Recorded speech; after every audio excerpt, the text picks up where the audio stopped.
Thank you very much. Thank you. Let me get that speech out of the way. Has anybody talked about serendipity yet? No? Oh, shoot, I can't do that.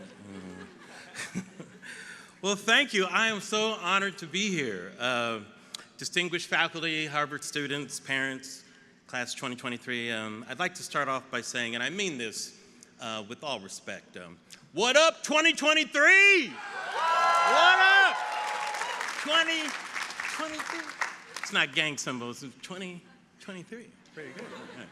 No, I'm truly honored to be here. Actually, I was a bit shocked when I was asked. I was like, did somebody cancel? Like, how did I get asked? But sure enough, I asked this very impressive group of students behind me. They said, no, Larry, you were our first choice. You were our only choice. I was like, really, you guys? They were like, yeah, Larry, we love you. And I'm like, I love you too, you guys. We all hugged and took a picture. It's going on the Dean's Instagram. It was all good. It was all good. And as a side note, I should say that as a member of the Writers Guild of America, I'm actually on strike right now. So yeah, it's a little awkward. I know. I know. If anybody wants to chant, pay those writers, that's okay. That's okay. I'm not really supposed to be writing speeches, but I'm like, hey man, this is Harvard. A silly strike isn't going to keep me from this honor, right? That's right. And a big shout out to my boy ChatGPT-4 for helping a brother out. Yeah. Give it up for AI, you guys. Yeah. Actually, that's not true. I've never used ChatGPT-4. I've used the black version, ChatGPT-4. Have you guys heard about that? Yeah. Oh, it's very helpful. Very helpful. ChatGPT-4. Are white people invited to the cookout? Traditionally, white people have not been allowed at the cookout. Thanks, ChatGPT-4. I appreciate that. All the black people watching this on YouTube will get that joke. Thank you very much. And since you guys brought up race, how about a hand for your incoming new leader, Claudine Gay, Harvard's first black female president, you guys. Yeah. That's right. Whoa. Man. Harvard. Oh, my God. Good for you, Harvard. Look at you, Harvard, erasing that legacy of slavery, one black president at a time. I see you. I see you, Harvard. Well done. Well done.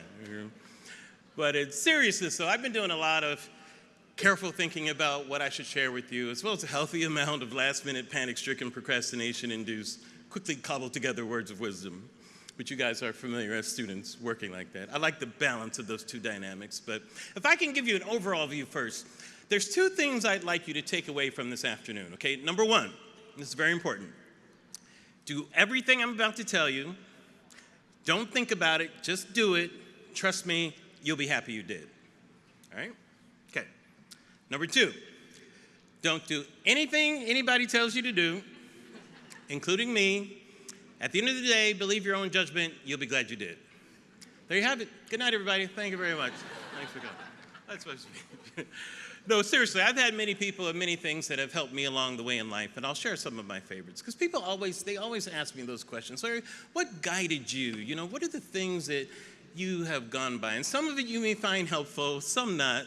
Some of it's kind of funny, and some of it, you know, is kind of philosophical in some ways. But hopefully there'll be something in here for everybody. Now, one of the first things I came up with, kind of as a guide, and I came up with this years ago, you guys. I didn't actually make it up. These sayings were already out there, but I put them together in an interesting way as a kind of philosophy, you know. And these are not some how to be successful tips, you know, far from me to come to Harvard to tell you how to be successful. But these are more like for times when you feel stuck, you know, or you're in a rut. Because most of the time in our lives, we're looking for information, right? I mean, it's why Google makes billions of dollars. But many times what we really need is clarity or peace, right? So these are sayings I've used to calm me down when my brain gets a little too cluttered or I'm a little too overwhelmed. And here it is, 3 things, okay? The first covers a good 95% of every situation.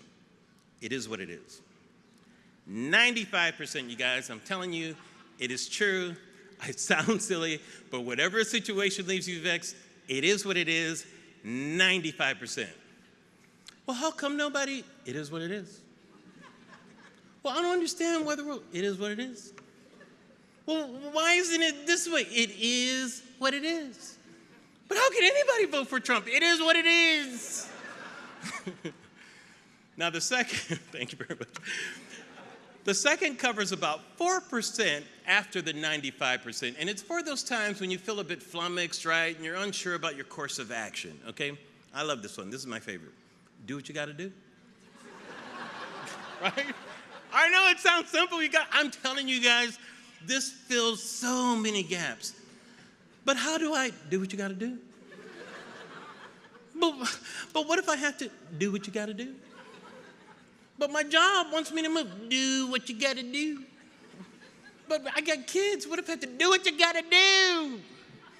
My parents paid a lot for my education. I just want to hang out and get high. Do what you got to do. Do what you got to do isn't necessarily productive, by the way. Not all the time. It is what it is. Do what you got to do, okay? Now, the third pearl of pseudo-wisdom covers the 1% that's left, okay? It's for when you're trying to take it to the next level or, see some kind of improvement in your life or just unsatisfied with where you're headed, all right? Play better. It is what it is. Do what you got to do. Play better. I got to find a way to make more money. Play better.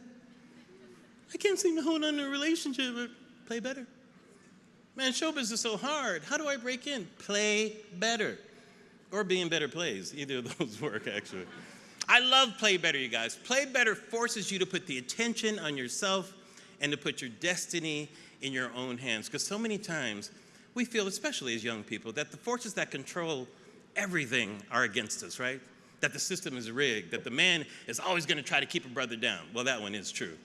Actually, I mean, we can barely barbecue in a park these days, right? But even if all these things are true, there's no better way to give you a shot at whatever your target is than focusing on your own improvement. And it's funny, because this credo is always used in sports, and nobody ever questions it, right? What do the Lakers have to do to beat the Nuggets? Play better. I wrote that one the other day. So now they've lost and I'm sad. But it's funny, rarely do we apply this simple logic to our own life circumstances, right? It's okay to do it in sports, but we rarely do it for ourselves. And it's amazing how many of us don't take the time to really think about our lives in a way where we have control over our own destiny.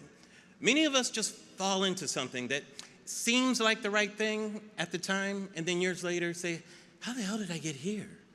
And the fact is that most people spend more time planning a 2-week vacation than they do planning their lives. It is what it is. Do what you got to do. Play better.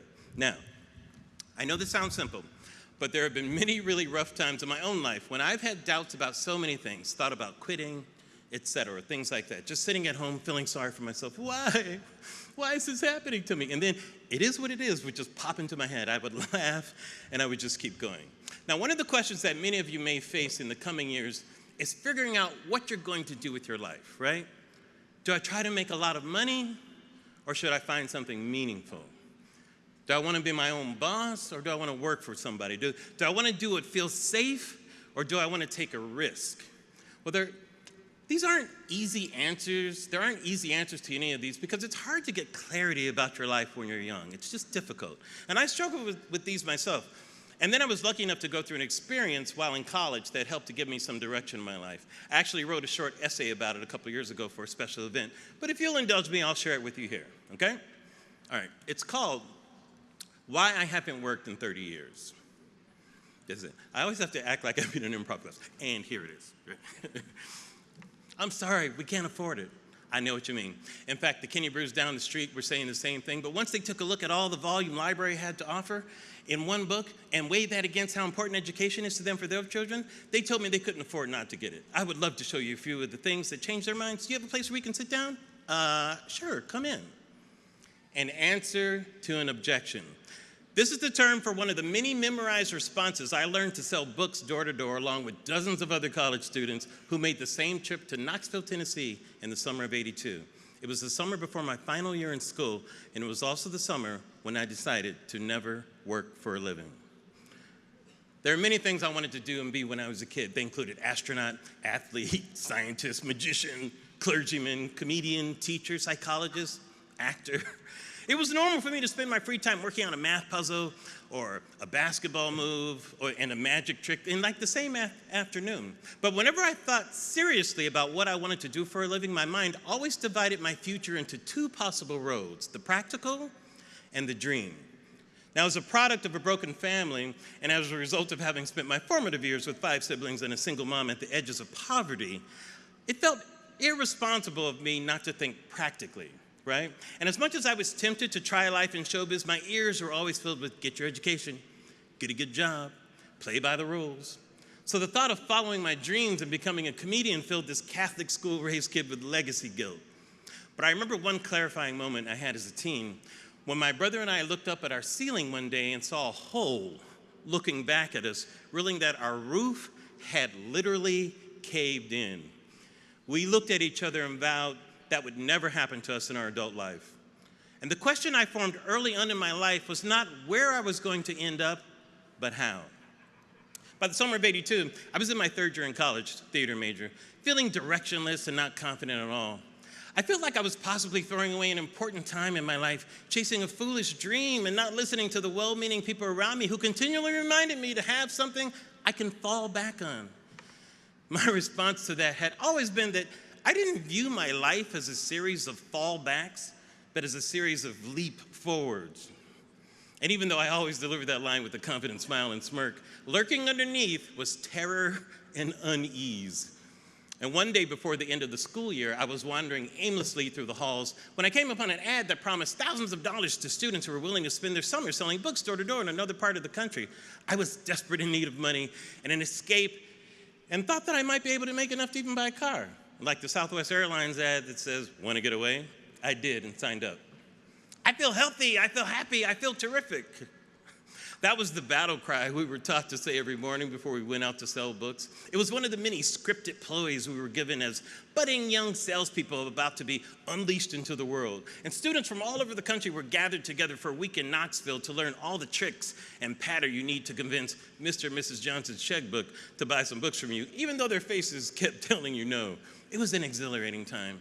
Every morning we would gather together in a hotel conference room and hear inspirational speeches, pep talks, survival strategies, play out possible scenarios. And at the end of the week, we were told which part of the country we would be selling books. I was going to Rhode Island, and man, I really couldn't wait. As a theater major, it was easy for me to memorize all the stiff greetings and answers to objections we were given. And if Mr. and Mrs. Johnson thought they were going to resist my memorized charms, they were mistaken. I was going to crush this.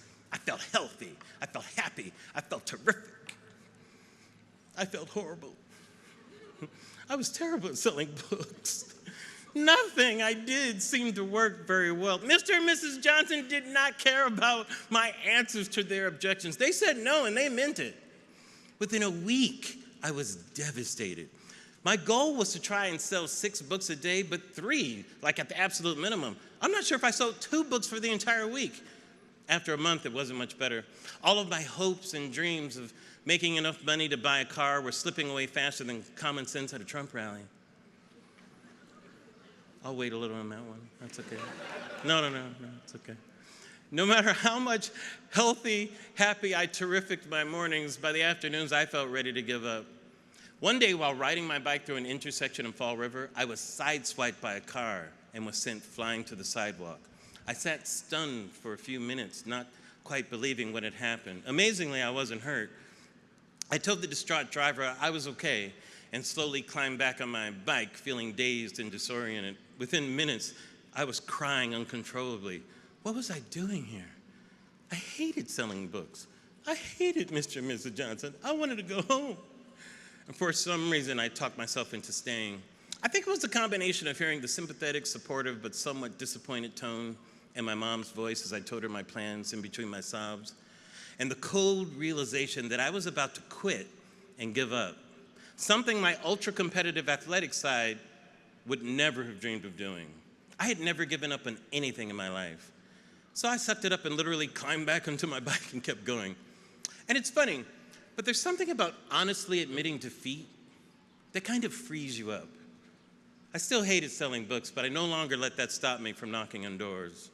The rest of the summer was a somewhat surreal combination of experiencing the frustration of not being very good at sales, the exhilaration of the freedom of accepting that, but enjoying my time anyway, and the fascination of spending time with strangers in their own living rooms.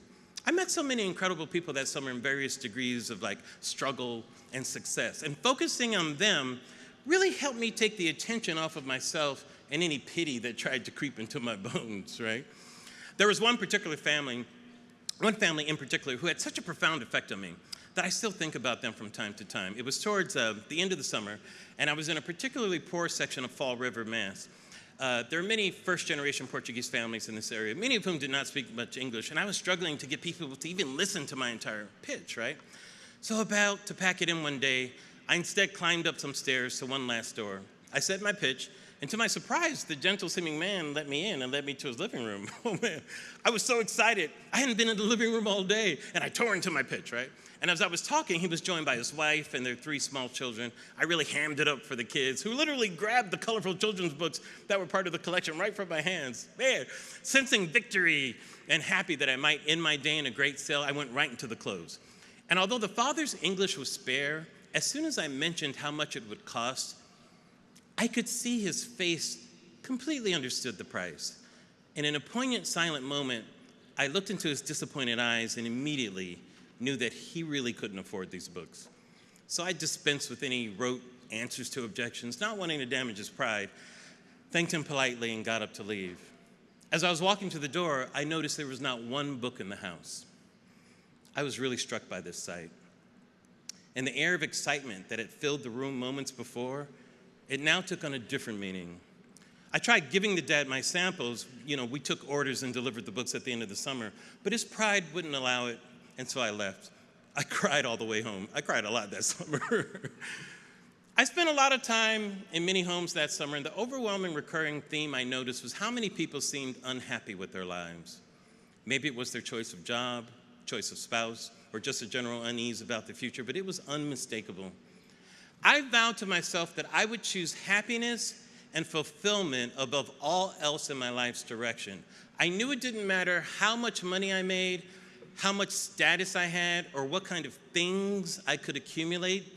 I had to pour myself into doing something meaningful, or there was no point. So, thank you. Thank you very much. So, I like partial clapping. That's great. Thank you, guys. I decided to choose a path for myself, and whatever I did for a living was the physical manifestation of walking down that path. I remember saying to myself, I'm never going to work again. I'm only going to walk. In the last few days of the summer were spent delivering the book orders to the families whose objections were somehow melted by my answers. There weren't a lot of deliveries, and I didn't make enough money to buy that car I wanted, but I felt good. On the last day, I carried one extra set of books I had ordered up a set of stairs and laid them down quietly on the welcome mat at the front door. Luckily, no one was home. And I stealthily tiptoed down the stairs and got out of there, hoping I wouldn't run into anybody. As I rode away on my bike, I couldn't stop smiling, imagining how excited those 3 kids were going to be when they got home. So I want to repeat a phrase. That's the essay. Thank you very much. I want to repeat, thank you. It's kind of a rolling applause now. Right? It's kind of rolling. Like it starts here and then it rolls. No.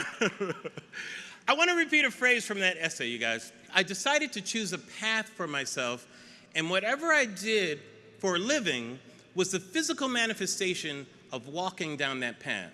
Because sometimes people will ask me, when did I consider myself a success? And I tell them, the minute I decided to follow my life's passion. Success wasn't a destination, it was a journey. That's what the path is. That's why I say I haven't worked in 30 years, because when you choose a path for yourself, it never feels like work, only a walk. One of the biggest obstacles you'll face in the years ahead is fear, okay? Fear can be so destructive in our lives.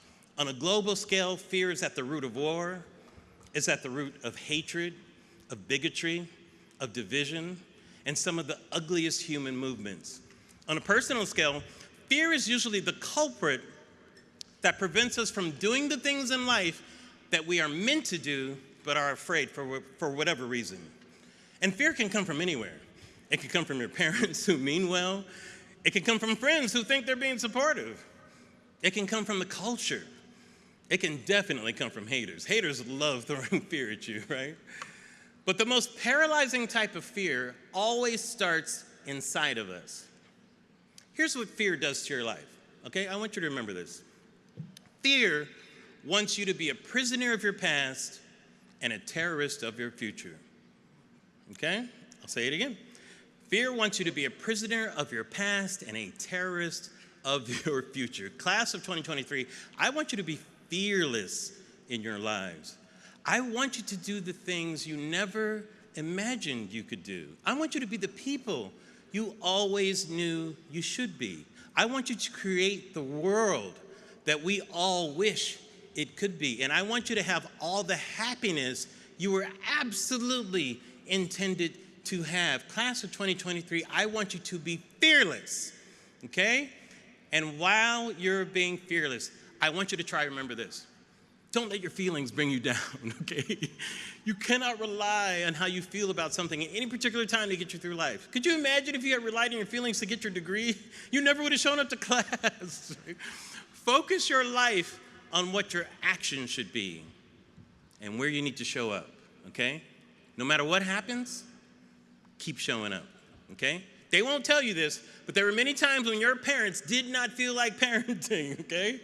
You were very low on their list of things they were enthused about. All the parents are laughing right now because they know that's true. But it didn't matter how they felt. They showed up, okay? Show up in your own life the way your parents showed up for you. I wish I had known the value of showing up for yourself during my school years. I was always a really smart kid growing up. The other kids used to call me the professor, right? Because it seemed like I had the answer for everything. I was always the teacher's pet. It was terrible. But I loved it, you know.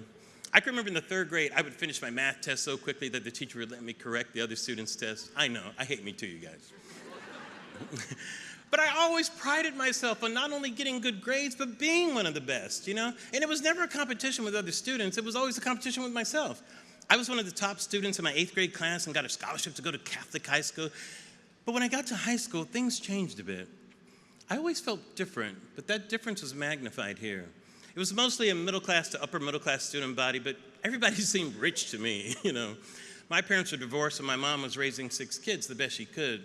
We had 0 money. When you've had tuna helper for Christmas, it's hard to relate to somebody's ski vacation over winter break, right? And I was also one of the few black students at a predominantly white school, and I lived in a predominantly black neighborhood. So I never felt like I fully belonged in either. Like white kids would make fun of me for being black, and then black kids would make fun of me for not being black enough, right? Like I remember I used to get teased for not talking black, and I used to think, well, that doesn't make sense because I'm black and I'm talking, ergo. And even though I got involved in many things at school, I've never felt like I truly fit in. I used to say about school, I feel like I'm at a family reunion, but I'm not in the family. My home life was not any better. The emotional toll on my mom in those days was pretty bad. And looking back now, I can see she probably had a nervous breakdown and some depression. People didn't talk about it that much in those days. And I was frustrated because there was nothing I could do, and it always just made me feel a bit powerless. You know, my schoolwork started slipping in my sophomore year, and by the time I was a senior, I barely had the grades to graduate. I just couldn't focus on studying. I chose every opportunity to escape into sports or theater or just making my friends laugh. In fact, I'll share this with you guys. If not for the generosity of my history teacher who allowed me to entertain the class, true story, for my final so I wouldn't get an F, I'm not sure I would have even graduated, as hard as that is to believe. He was really an angel when I look back. Here's the thing. I was fully aware of my potential, but I was so afraid in those days. Afraid to be myself. Afraid to be authentic. Afraid of the truth. Afraid of the future, just afraid. Fear and shame. Fear was keeping me a prisoner of the past, and shame was terrorizing my future. I dealt with those feelings in college, but there was something about knocking on doors that summer in Rhode Island, regardless of my fears, that taught me so much. And seeing how much alike most people were, even with the most striking surface differences. I've never let fear and shame guide me since that time. They still pop up now and then, but when they do, I just look at them and say, sorry, not interested, like so many of my non-buying book customers. I want to thank you guys for inviting me here today and indulging me with these anecdotes from my past and attempts at advice. And I'd like to leave you with one last thing to keep in mind when you're on your journey, okay? Don't just look at your life's work in terms of what you can get out of it. Instead, approach it in terms of what you can put into it. Make a contribution in everything you do. Pour your passion, love, desire, integrity, intelligence, and generosity of spirit into a world that desperately needs it. The world is a hostile place, class of 2023. It is what it is. It almost takes all of your energy just to stay sane from all the crap. Do what you got to do. But know that whatever your authentic self is, whatever it is that makes you different, makes you stand out, whatever might make you the object of ridicule from others or cause fear and shame from you, embrace that, okay? That uniqueness is gold. Take that, throw it into the world, and know that as of right now, class of 2023, you are already a success. Success is not in your future, guys. It is a present condition. All you have to do now, get on your path, walk that walk, always keep it 100% real, wave to the haters, acknowledge your obstacles, sorry, not interested, and let your life not just be an example for others to follow, but an inspiration to fill people's hearts of a life well lived. Play better. Thank you very much. Congrats to the class of 23.